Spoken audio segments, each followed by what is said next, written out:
I was so stunned by the conversation that I just took it in.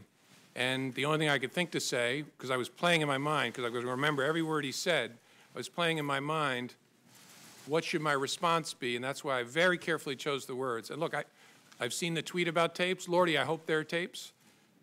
I remember saying, I agree he's a good guy, as a way of saying I'm not agreeing with what you just asked me to do.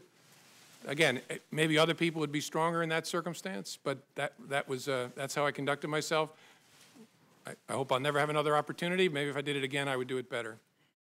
And although the law required no reason at all to fire an FBI director, the administration then chose to defame me, and more importantly, the FBI, by saying that the organization was in disarray, that it was poorly led, that the workforce had lost confidence in its leader.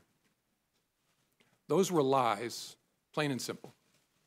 And I am so sorry that the FBI workforce had to hear them, and I'm so sorry that the American people were told them. I guess I don't know for sure. I believe I take the President at his word that I was fired because of the Russia investigation. Something about the way I was conducting it, the President felt created pressure on him that he wanted to relieve. Again, I didn't know that at the time, but I've watched his interview. I've read the press accounts of his conversations, so I take him at his word there. Now, look, I could be wrong. Maybe he's saying something that's not true, but I take him at his word, at least based on what I know now. The President tweeted on Friday, after I got fired, that I better hope there's not tapes. I woke up in the middle of the night on Monday night, because it didn't dawn on me originally, that there might be corroboration for our conversation. There might be a tape. And my judgment was I needed to get that out into the public square. And so I asked a friend of mine to share the content of the memo with a reporter. Didn't do it myself for a variety of reasons, but I asked him to because I thought that might prompt the appointment of a special counsel. And so I asked a close friend of mine to do it. And was that Mr. Wittes? No, no. Who was that? A good friend of mine who's a professor at Columbia Law School. Well, it concerned me because we were at the point where we had refused to confirm the existence, as we typically do, of an investigation for months. And it was getting to a place where that looked silly because the campaigns were talking about interacting with the FBI in the course of our work.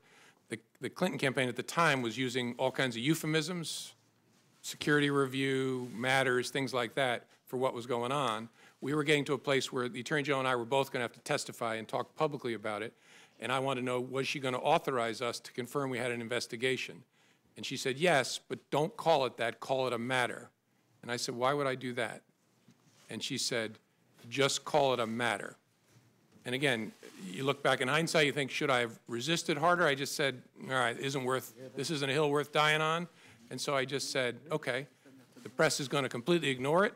And that's what happened. When I said, we have opened a matter, they all reported the FBI has an investigation open.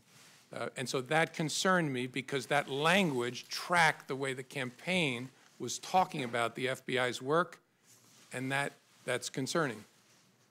It gave the impression that the campaign was somehow using the same language as the FBI because you were handed the campaign language and told to be able to use the campaign language. And again, I don't know whether it was intentional or not, but it gave the impression that the Attorney General was looking to align the way we talked about our work with the way a political campaign was describing the same activity, which was inaccurate. We had a criminal investigation open. As I said before, the Federal Bureau of Investigation. We had an investigation open at the time, and so that gave me a queasy feeling.